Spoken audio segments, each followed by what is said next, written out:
Hello, and welcome to Precon Decon, the video series where I deconstruct the pre-constructed decks of Magic the Gathering's history. In this video, we are going to be starting off the Urza's block pre-constructed decks, starting off with the Urza's Sagas set. This is part 1, and we are going to look at the Plague, which is a black and white deck. So I'm just currently going to mention now, going forward from this point on, the previous block, Tempest block, those decks had 3 rares in them. Going forward, pre-constructed decks now only have 2 rares in them. So that is kind of like the big change. There's still 60 cards. I'm not sure about the common-uncommon ratio, but yeah, now they only have 2 rares, which is kind of a little disappointing, honestly, but it is what it is. So let's kick off and look at the Plague. Have Decklist here. 16 creatures, 10 enchantments, 2 sorceries, 6 instants, 2 artifacts, 24 land. Mana curve off to the side there. Yeah, so let's dive into looking at the cards and kind of what the theme of the deck is. So the theme of the deck is basically a bunch of protection from black creatures and Pestilence, and we'll see how that all interacts. So we have some white creatures here. So Disciple of Grace is has protection for black and has cycling. This is the set where cycling was introduced. Cycling, if you're very new to the game, is this ability that's kind of cropped up in sets over the years. It basically means that if it's in your hand, you can pay 2, discard it from your hand, and draw a card. It's a really good ability to have on kind of either very expensive or very cheap cards. If it's on a card like Disciple of Grace, you might not need.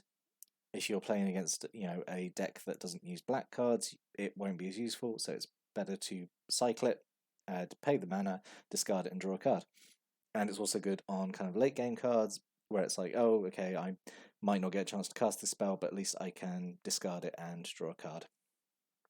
And yeah, there's obviously interactions, so you can go into the graveyard. But yeah, there's definitely decks in this block that use cycling very well, and we will get to them.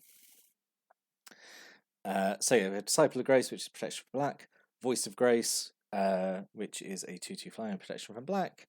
Silent Attendant, just a 0/2 tap, gain 1 life. That's not very good at all, especially compared to like Soul Warden, who was in the previous set, which is 1 mana for a 1/1 that gives you life automatically whenever anything enters the battlefield. So Silent Attendant's not great.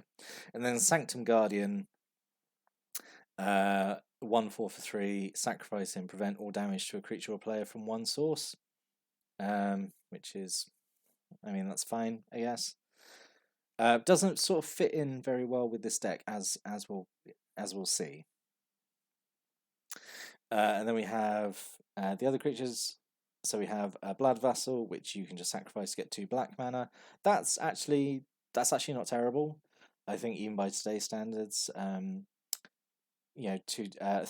mana for a 2/2 in black with kind of no drawback, and you can sacrifice it instant speed, no cost to get 2 black. I think that's pretty good. Flesh Reaver is a little more of a swing, not a swing and a miss. It's just it very much embodies like black creature design at the time, and in the fact that it's like quite aggressively costed. It's 2 mana for a 4/4, but it has this really quite big drawback of whenever it deals damage to anything, it deals that same amount of damage to you. So quite a big drawback. Very aggressive creature. Obviously, you want to get to a point where if it is damaging something and it does that damage to you, then you're kind of still coming out ahead. You stick anything that gives it kind of like lifelink. Not that lifelink was keyword at this time, but Spirit Link was around. Put Spirit Link on that and you're actually laughing. Unworthy Dead is just a Drudge Skeletons copy. 1 mana regeneration is really, really strong. Especially on like kind of a little creature like this, just it makes it a really good chump blocker. And then Wall of Junk, which is big beefy 0/7 defender for 2, but wherever it blocks, it goes back to your hand end of combat, which is not ideal, but 0/7, 7 toughness, really difficult to kind of get over. at this kind of point. Like the creatures available in the kind of the card pool at the time, 0/7 would have been quite difficult to get through on the ground. But then this is kind of a block where enchantments are like a really big deal. So there's a lot of auras that give power boosts. So maybe it wouldn't have been as difficult to deal with. So let's get to the main the main core of the deck, which is Pestilence. So full playset of these, which is really great. Really like it when a pre-constructed deck gives you a full playset of something. So Pestilence is 2 black for an enchantment. End of turn, if there's no creatures in play, sacrifice it. 1 black deals 1 damage to each creature and each player. That's very good. So you have a load of protection for black creatures, which is Pestilence is fine, doesn't hurt them. So you can kind of pump a load of black mana into this, kind of sweep your opponent's board, and your creatures are fine because they have protection from black, and then they can swing in and just kind of attack unhindered. So 4 of those. Rune of Protection black, which prevents all damage to you from a black source. This is maybe not as good as it looks with Pestilence, because the thing with Pestilence is every activation is a separate case of damage. So it's not like you could just spend 1 mana on Rune of Protection black and protect yourself from your own Pestilence for a whole turn. You would have to spend 1 white mana for every time you use Pestilence to stop that damage. But it's better than nothing. But it's not as good as Urza's Armor. 6 mana artifact. Whenever a source deals damage to you, that damage is reduced by 1. So if you get that out with Pestilence, you can't be harmed by your own Pestilence. This Urza's Armor, actually, this is surprising. I didn't know this was an uncommon when it was originally printed. It got bumped up to rare in a core set at some point. But yeah, so you get Urza's Armor down, Pestilence to your heart's content. And then Pariah, redirect to enchanted creature, all damage dealt to you. This has like some anti-synergy, because if you have Urza's Armor out, then your own Pestilence is going to be hurting you. But obviously Pariah has other uses as well. You stick that on like an opponent's creature, and if you get attacked and you're going to take a load of damage, it all goes onto that creature and it kills them. This also works if you don't get Urza's Armor out. You can put Pariah on one of your creatures with protection from black, and then you do Pestilence. The damage dealt to you counts as being from a black source. It gets redirected to the creature Pariah's on.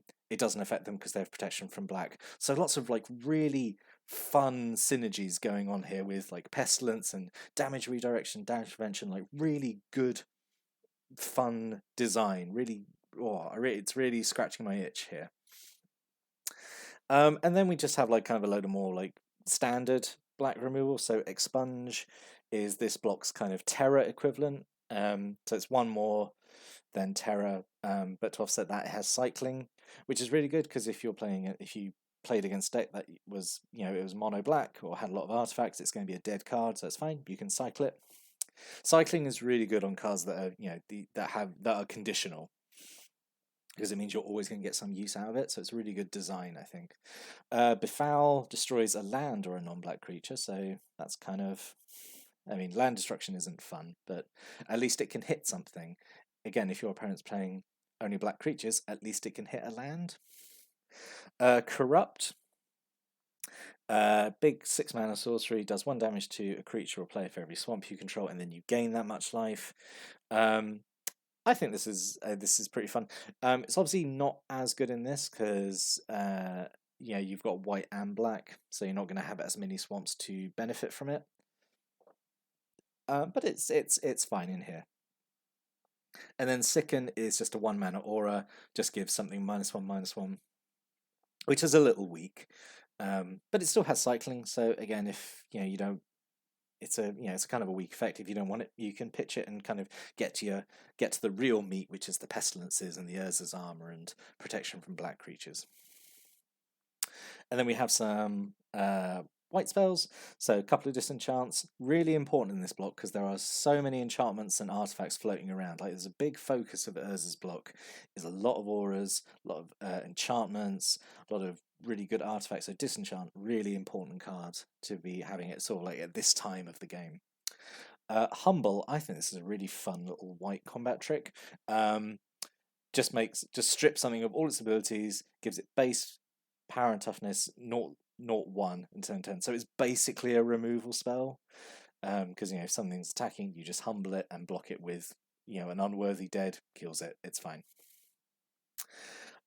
You'll see a humble a lot. Humble crops up in pretty much all the white precons in this block, so it will come up a lot. Opal Acrolith. The original enchantment creatures. Theros hasn't got anything on these guys. So there's 3. No, they're in black as well. So there's these guys show up. These sleeping enchantments show up in 4 colors. So mostly in white and green. A few in blue, and then I think 2 or 3 in black, and red doesn't get any. So they all have this theme of they are enchantments when you play them, and then when a certain condition is met, normally when an opponent plays a certain card or type of card or anything like that, the black ones I think rely on opponents having a certain amount of life. But in any case, when a condition is met, they then become a creature. So Opal Acrolith is just a 2/4, so he's a 2/4 you've kind of got to work for a little bit because your opponent's got to play a creature, but that's something that you can count on being fairly regular. And if you want him to survive and kind of dodge a kill spell, he can go back to becoming an enchantment, which is kind of a fun design. None of the others really have that ability. It's kind of his kind of unique selling point. All the others usually become creatures and then stay as creatures. So actually, again, this works out really well. He can dodge pestilences, which is really fun. I'm not sure it's like a great thing because it is very reliant on your opponent doing a certain thing for you to get something. But it does also, I suppose, work in a kind of a deterrence. Like, oh, if you play a creature, I'm gonna get this guy. It's not such a big deal here because there's one of him, but there is a deck we're going to look at in this block which uses a lot of these guys, a lot of these sleeping enchantments. And then the final white card is the one I really should have started off talking about, which is Worship. This is a really iconic white enchantment. It's really great. I'm really surprised it wasn't reprinted in Theros or Amonkhet. I think it was one of the masterpiece cards in Amonkhet, like with the fancy border and stuff. But Worship, this is like such an iconic white enchantment to me. I have a lot of nostalgia for Worship. But basically, if you have a creature out, you can't die. I mean, it's more complicated than that. There are other ways. If it's just straight life loss, that works. But man, like when playing Urza's block when you're like 14, 15 and you drop Worship and you're like, well, I have a creature, like you can't kill me. That's so good. And again, it works really here with all the Pestilence and the protection from black, so you can just keep doing Pestilence and you won't die because you've got Worship out. So really well put together deck here. And then last thing is some lands, some non-basic lands which have cycling. Cycling again is like a really good ability put on lands because early on, if you need the land, you can play the land. Late game, when you don't need a land as much, you can cycle it, draw a card that's more relevant. So yeah, putting cycling on these non-basic lands really good. Again, these show up in pretty much all of the Urza's block pre-constructed decks, so you will see these a lot. Yeah, I just think they're really, really good. I'm not sure if they're... because basically all the cycling costs in Urza's block are 2 generic mana. I know there's a cycle... Well, we'll get to it when we look at Onslaught block, I think it is, when there was a cycle of... a cycle of cycling lands where the cycling cost was 1 coloured mana. I think it's pretty much they're basically the same. Usually 1 coloured mana is equivalent to 2 too colourless. I think, you know, when it's a 2-colour deck like this, having a cycling cost of generic mana is probably going to be better because it's more consistency of being able to use it. Anyway, talking too much about cycling lands. We'll see these a lot. So this is a little section I like to do called What Could Have Been. So these are some ideas I've had of like, oh, what could have been added to the deck to maybe make it like a little better, or, you know, what changes could be made. It was tough on this one actually because, like I said, I think it's been put together really, really well. There's not kind of too much I could have, you know, that could be changed with it. The only things I could really think of is Brilliant Halo, which is an aura that gives a creature +1/+2, so it makes it a little bit tougher, so it can survive your Pestilences going off, and has the nice thing of when Brilliant Halo is destroyed, it goes back to your hand. A lot of auras in Urza's block have this ability. I think it's a really good design. It, you know, it stops one of the main drawbacks of auras, which is getting like 2 for 1. No Rest for the Wicked is an enchantment that just sits there and you can sacrifice it to get back all your stuff that died that turn into your hand. That's really fun. Again, in this, like if you sweep a load with Pestilence and, oh no, well my stuff died. Well, No Rest for the Wicked, get it all back. And then Redeem, which just prevents all damage to 1 or 2 creatures, which is, you know, fine. It would have maybe worked in here. But generally, overall, I think it's a really good deck. Just because it seems very consistent in what it's doing, having a full playset of like your main combo piece makes it really good. So yeah, I think this is like a really good, strong start looking at the Urza's Saga pre-constructed decks. But what do you think? Did you have this deck? Did you play against it? What changes do you make to it? I'd really like to know. Stick a comment below. I'll be back next time. I'll be looking at another Urza Saga deck. But until then, thanks for watching and have a nice day.